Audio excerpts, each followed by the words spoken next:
પ્રકરણ 14 રૂપિયા પૈસા.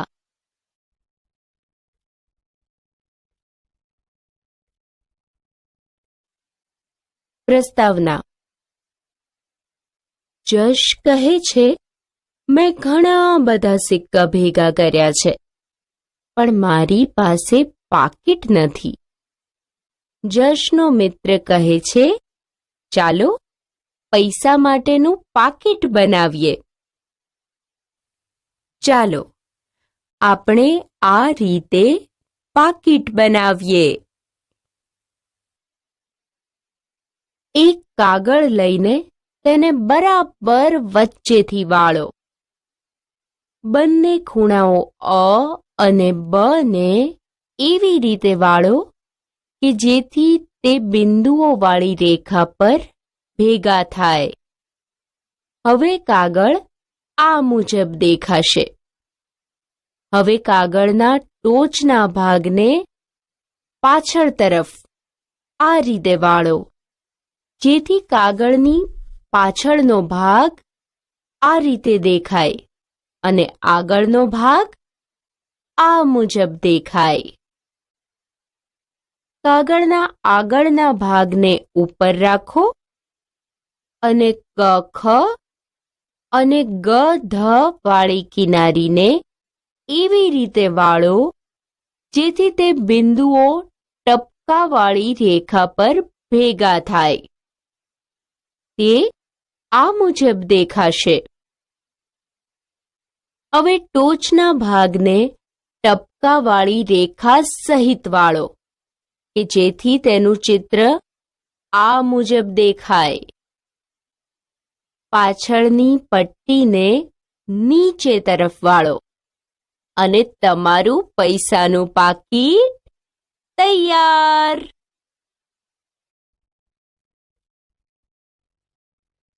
મહાવરો.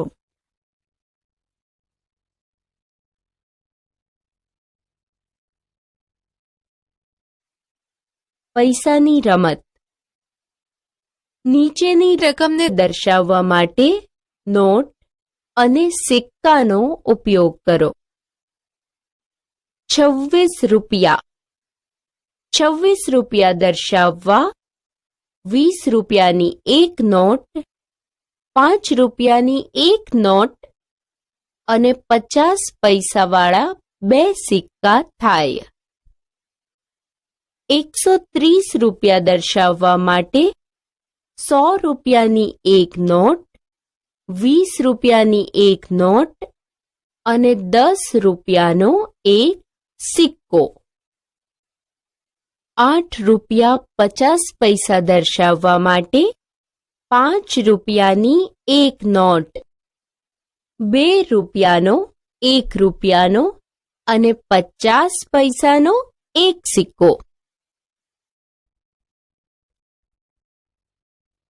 મહાવરો.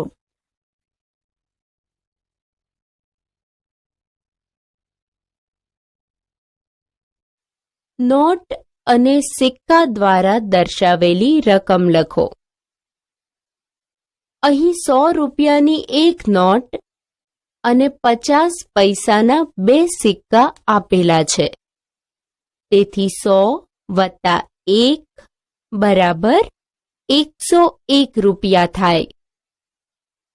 અહીં 20 રૂપિયાની એક નોટ, 2 રૂપિયાની 5 નોટ, 5 રૂપિયાના બે સિક્કા, 1 રૂપિયાનો એક સિક્કો અને 50 પૈસાના 7 સિક્કા આપેલા છે. 50 પૈસાના 7 સિક્કાની ગણતરી કરીએ. 50 પૈસાના બે સિક્કા એટલે 1 રૂપિયો. બીજા બે 50ના સિક્કાનો 1 રૂપિયો અને છેલ્લા બે 50 પૈસાના સિક્કાનો 1 રૂપિયો. આમ કુલ 3 રૂપિયા થાય અને છેલ્લે એક 50 પૈસાનો સિક્કો બાકી રહે. આમ 50 પૈસાના 7 સિક્કા બરાબર ₹3.50 થાય. તેથી 20 વત્તા 10 વત્તા 10 વત્તા 1 વત્તા 3 વત્તા 50 પૈસા બરાબર ₹44.50. અહીં 500 રૂપિયાની એક નોટ, 100 રૂપિયાની એક નોટ, 50 રૂપિયાની એક નોટ, 10 રૂપિયાની એક નોટ અને 2 સિક્કા, 5ની એક નોટ અને 3 સિક્કા, 2ની એક નોટ અને 2 સિક્કા, 1 રૂપિયાના 2 સિક્કા, 50 પૈસાના 7 સિક્કા. તેથી 500 વત્તા 100 વત્તા 50 વત્તા 30 વત્તા 20 વત્તા 6 વત્તા 2 વત્તા 3 વત્તા 50 પૈસા બરાબર ₹711.50.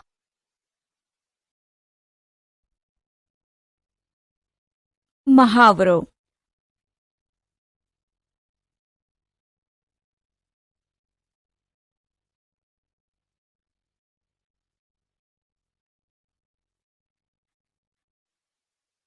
ખરીદી. અહીં એક દુકાન બતાવેલ છે. આ દુકાનમાં વેચાતી દરેક વસ્તુની સામે તેની કિંમત લખી છે. આ ચિત્રની મદદથી મૌખિક રીતે ગણતરી કરીને કિંમત શોધો. એક નોટબુક અને 2 પેન્સિલના ખાલી જગ્યા રૂપિયા થાય. એક નોટબુકના 5 રૂપિયા અને એક પેન્સિલના 2.50 રૂપિયા. તેથી 2 પેન્સિલના 5 રૂપિયા થાય. હવે 5 અને 5નો સરવાળો કરતા 10 રૂપિયા મળે. આમ એક નોટબુક અને 2 પેન્સિલના 10 રૂપિયા થાય. એક ઢીંગલી અને એક દડાના ખાલી જગ્યા રૂપિયા થાય. એક ઢીંગલીના 8 રૂપિયા અને એક દડાના 7 રૂપિયા થાય. તેથી 8 વત્તા 7 બરાબર 15 રૂપિયા થાય. આમ એક ઢીંગલી અને એક દડાના 15 રૂપિયા થાય. મહાવરો.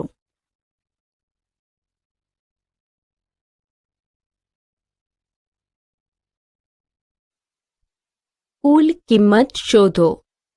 એક જીરાફ, એક નોટબુક અને એક પ્યાલા લીંબુ શરબતની કિંમત ખાલી જગ્યા રૂપિયા થાય. જીરાફની કિંમત ₹6.50. નોટબુકની કિંમત 5 રૂપિયા અને લીંબુના એક પ્યાલા શરબતની કિંમત 3 રૂપિયા છે. ₹6.50, 5 રૂપિયા અને 3 રૂપિયાનો સરવાળો ₹14.50 મળે. આમ એક જીરાફ, એક નોટબુક અને એક પ્યાલા લીંબુ શરબતની કુલ કિંમત ₹14.50 થાય. એક નોટબુક, 2 પેન્સિલ અને 2 રબરની કિંમત ખાલી જગ્યા રૂપિયા થાય. એક નોટબુકની કિંમત 5 રૂપિયા, 2 પેન્સિલની કિંમત 5 રૂપિયા અને 2 રબરની કિંમત 2 રૂપિયા છે. 5 રૂપિયા, 5 રૂપિયા અને 2 રૂપિયાનો સરવાળો કરતા 12 રૂપિયા મળે. આમ એક નોટબુક, 2 પેન્સિલ અને 2 રબરની કિંમત 12 રૂપિયા થાય. મહાવરો.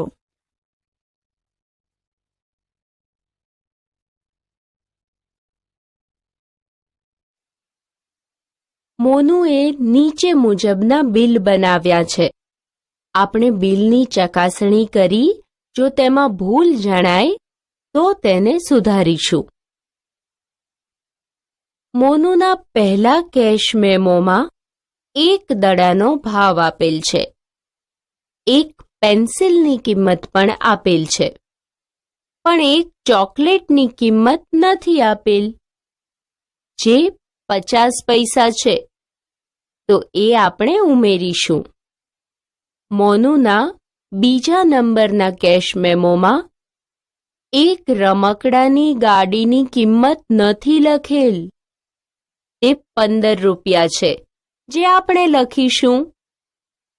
હવે રૂપિયા અને પૈસાના ખાનામાંથી પૈસાના ખાનામાં જવાબ 00 છે, તો તેને સુધારી 50 પૈસા કરીશું. મોનુના ત્રીજા નંબરના કેશ મેમોમાં 1 રમકડાની ગાડીના 6 રૂપિયા 50 પૈસા આપેલ છે, તે સુધારી 15 રૂપિયા કરીશું. તેથી જવાબ પણ સુધારવો પડશે, જે 21 રૂપિયા 50 પૈસાની જગ્યાએ હવે 30 રૂપિયા 50 પૈસા મળશે. નીચેના સરવાળા કરો. 55 રૂપિયા 50 પૈસા વત્તા 14 રૂપિયા 0 પૈસા. પ્રથમ પૈસાના ખાનાથી સરવાળો કરીશું, જે 50 પૈસા છે. હવે રૂપિયાના ખાનાનો સરવાળો કરીશું, જે 69 છે. આમ 55 રૂપિયા 50 પૈસા અને 14 રૂપિયા 0 પૈસાનો સરવાળો કરતા 69 રૂપિયા 50 પૈસા મળે. મહાવરો.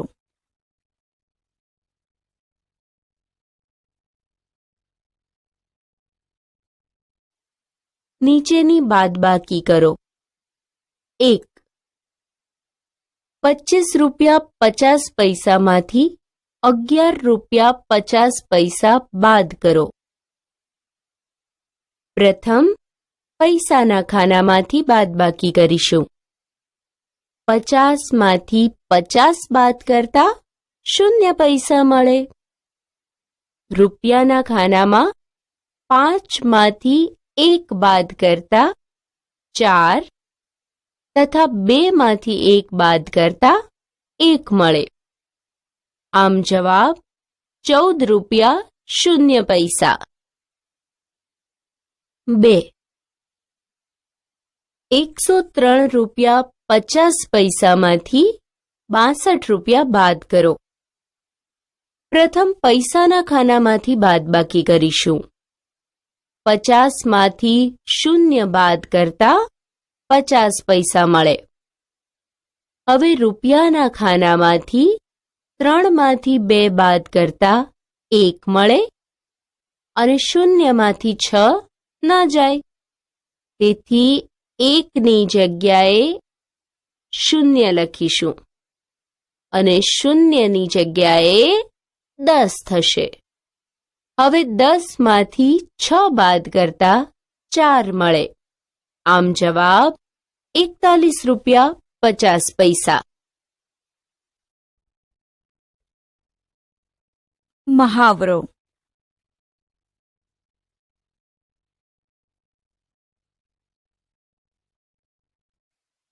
તમારી પાસે 30 રૂપિયા છે. નીચેની વસ્તુઓ ખરીદ્યા પછી તમારી પાસે કેટલા રૂપિયા વધશે? 1 દડો, 1 ઢીંગલી અને 1 જીરાફના રમકડાની કુલ કિંમત ખાલી જગ્યા રૂપિયા થાય અને વધેલી રકમ ખાલી જગ્યા રૂપિયા થાય. 1 દડાની કિંમત 7 રૂપિયા, 1 ઢીંગલીની કિંમત 8 રૂપિયા અને એક રમકડાના જીરાફની કિંમત 6 રૂપિયા 50 પૈસા. આમ ત્રણેય વસ્તુની કુલ કિંમત 21 રૂપિયા 50 પૈસા મળે. હવે આપણે કેટલા રૂપિયા વધે તે શોધવા 30 રૂપિયામાંથી 21 રૂપિયા 50 પૈસા બાદ કરીશું. શૂન્યમાંથી 5 ન જાય, તેથી 3માંથી 10 લઈશું અને 3ની જગ્યાએ 2 લખીશું. શૂન્યની જગ્યાએ 9 અને પૈસામાંના શૂન્યની જગ્યાએ 10 લખીશું. હવે 10માંથી 5 બાદ કરતા 5 મળે. 9માંથી 1 બાદ કરતા મળે 8 અને 2માંથી 2 બાદ કરતા 0 મળે. આમ જવાબ 8 રૂપિયા 50 પૈસા. એટલે કે વધેલી રકમ 8 રૂપિયા 50 પૈસા થાય. 3 નોટબુક, 2 પેન્સિલ અને 2 રબરની કુલ કિંમત ખાલી જગ્યા રૂપિયા થાય અને વધેલી રકમ ખાલી જગ્યા રૂપિયા થાય. એક નોટબુકના 5 રૂપિયા માટે 3 નોટબુકના 15 રૂપિયા. એક પેન્સિલના 2 રૂપિયા 50 પૈસા માટે 2 પેન્સિલના 5 રૂપિયા થાય. એક રબરના 1 રૂપિયા માટે 2 રબરના 2 રૂપિયા થાય. આમ આપેલી ત્રણેય વસ્તુની કુલ કિંમત 22 રૂપિયા થાય. હવે વધેલી રકમ શોધવા 30 રૂપિયામાંથી 22 રૂપિયા બાદ કરીશું. શૂન્યમાંથી 2 બાદ ન થાય, તેથી 3ની જગ્યાએ 2 કરીશું અને શૂન્યની જગ્યાએ 10 લખીશું. 10માંથી 2 બાદ કરતા 8 મળે અને 2માંથી 2 બાદ કરતા 0 મળે. આમ વધેલી રકમ 8 રૂપિયા થાય. મહાવરો.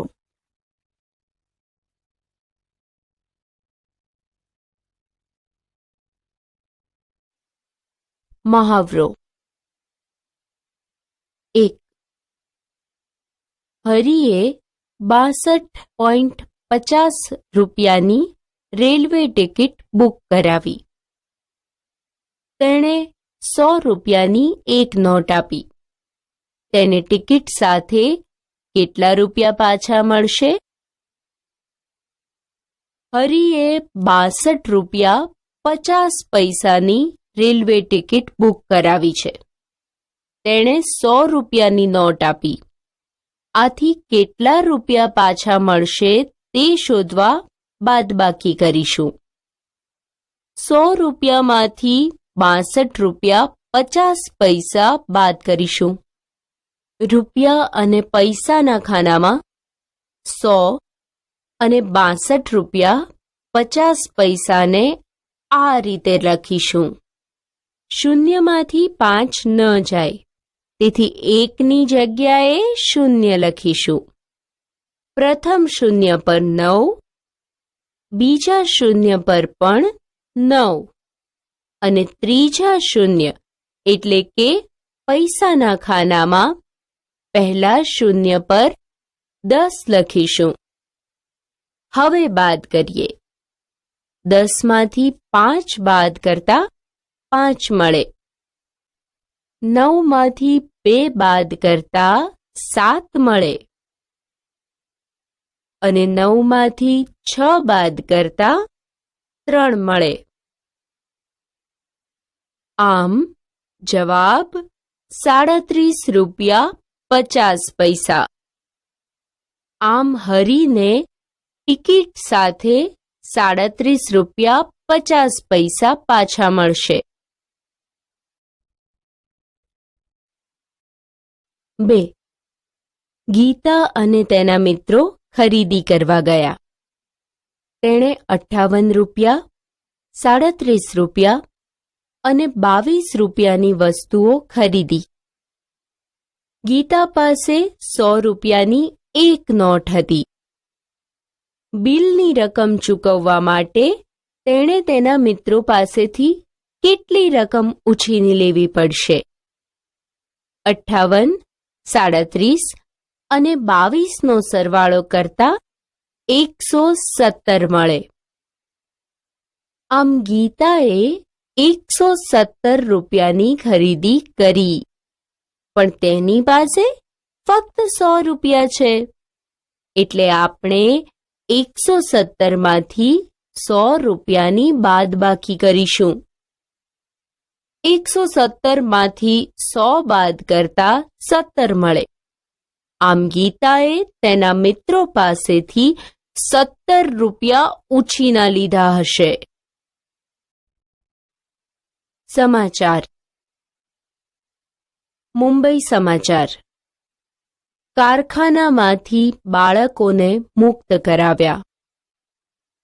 બંગડીના એક કારખાનામાંથી 10 બાળકોને આજે મુક્ત કરાવ્યા.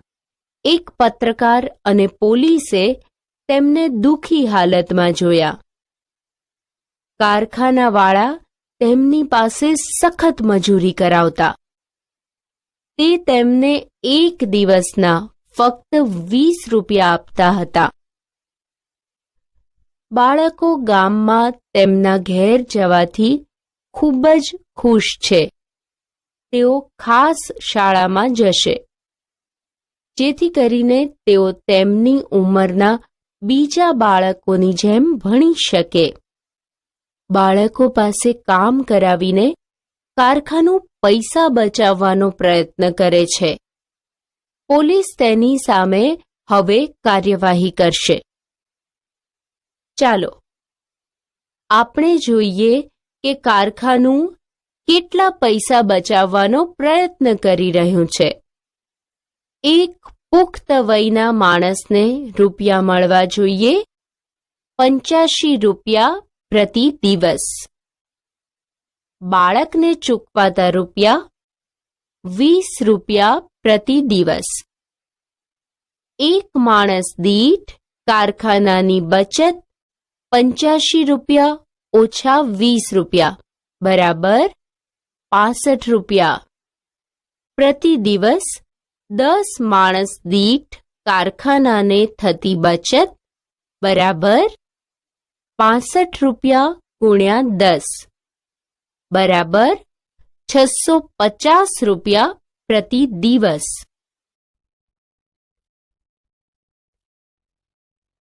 મહાવરો.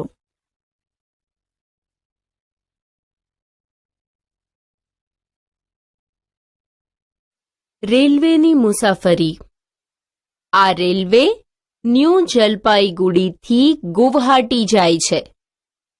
રસ્તામાં જુદા જુદા રેલવે સ્ટેશન સુધીની ટિકિટની કિંમત કોઠામાં આપેલી છે. કોઠામાં 3 ખાના આપેલ છે. પહેલા ખાનામાં ન્યૂ જલપાઈગુડીથી અંતર કિલોમીટરમાં. બીજા ખાનામાં ન્યૂ જલપાઈગુડીથી ગુવાહાટીની વચ્ચે જ્યાં રેલવે ઊભી રહે છે તે સ્ટેશનના નામ. અને ત્રીજા ખાનામાં ટિકિટનો દર ભાડું રૂપિયામાં આપેલ છે. અંતર શોધો. 1. ન્યૂ માલથી ગુવાહાટી વચ્ચેનું અંતર. અહીં રેલવે ન્યૂ જલપાઈગુડીથી ઉપડે છે, જ્યારે ન્યૂ માલથી અંતર શોધવાનું છે. આથી ન્યૂ જલપાઈગુડી અને ન્યૂ માલ વચ્ચેનું અંતર જે 57 કિલોમીટર છે તેને ન્યૂ જલપાઈગુડીથી ગુવાહાટી વચ્ચેના અંતર 495 કિલોમીટરમાંથી બાદ કરવું પડે. જેથી આપણને ન્યૂ માલથી ગુવાહાટી વચ્ચેનું અંતર મળે. ન્યૂ માલથી ગુવાહાટી વચ્ચેનું અંતર શોધવા 495 કિલોમીટરમાંથી 57 કિલોમીટર બાદ કરવા પડે. ચાલો બાદબાકી કરીએ. 5 માંથી 7 ન જાય, તેથી 9 ની જગ્યાએ 8 લખીશું અને 5 એ 15 થશે. હવે 15 માંથી 7 બાદ કરતા 8 મળે, જેને 7 ની નીચે મૂકીશું. 8 માંથી 5 બાદ કરતા 3 મળે, જેને 5 ની નીચે મૂકીશું. 4 ને સીધા નીચે મૂકીશું. તેથી જવાબ 438 કિલોમીટર. આમ ન્યૂ માલથી ગુવાહાટી વચ્ચેનું અંતર 438 કિલોમીટર થાય. 2. અલીપુરદ્વારથી ગુવાહાટી વચ્ચેનું અંતર. અલીપુરદ્વારથી ગુવાહાટી વચ્ચેનું અંતર શોધવા 495 કિલોમીટરમાંથી 175 કિલોમીટર બાદ કરીશું.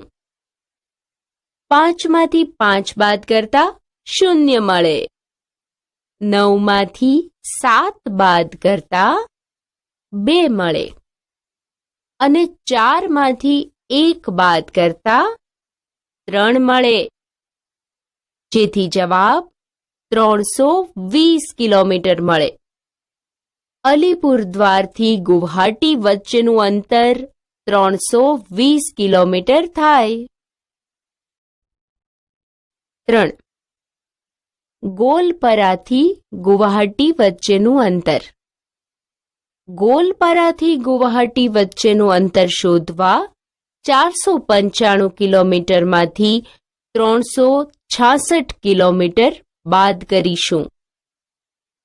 5 માંથી 6 ન જાય, તેથી તેના આગળનો અંક 9 ની જગ્યાએ 8 લખીશું, જેથી 5 એ થશે 15.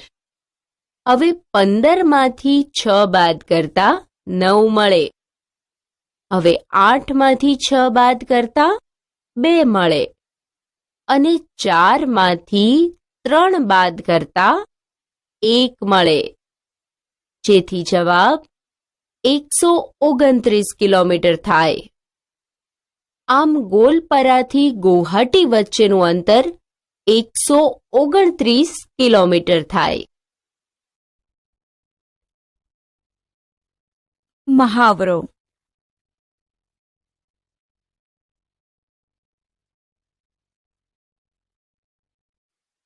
ટિકિટની કિંમત શોધો. 1. ભૂપેન ન્યૂ જલપાઈગુડીથી અલીપુરદ્વાર જાય છે, તો ટિકિટ ભાડું કેટલું થશે? ન્યૂ જલપાઈગુડીથી અલીપુરદ્વાર સુધીનું ભાડું 28 રૂપિયા છે, તેથી ભૂપેનનું ટિકિટ ભાડું 28 રૂપિયા થશે. ડેબુ, સીમા અને ગોવિંદ ન્યૂ જલપાઈગુડીથી ન્યૂ માલ જાય છે. તેમને 3 ટિકિટના કેટલા રૂપિયા ચૂકવવા પડશે? તેઓએ 50 રૂપિયાની એક નોટ ટિકિટ માટે આપી, તેથી તેઓને કેટલા રૂપિયા પાછા મળશે? ન્યૂ જલપાઈગુડીથી ન્યૂ માલ સુધીનું ભાડું 12 રૂપિયા 50 પૈસા છે.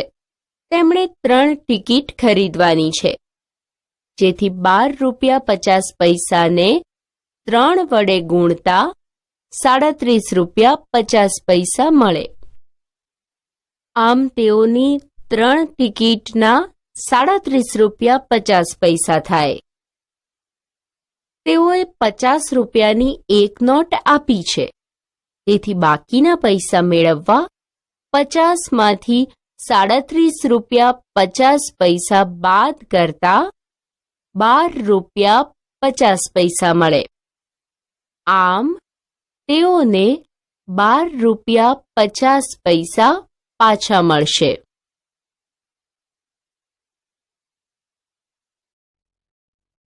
મહાવરો.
આપણે શું શીખ્યા?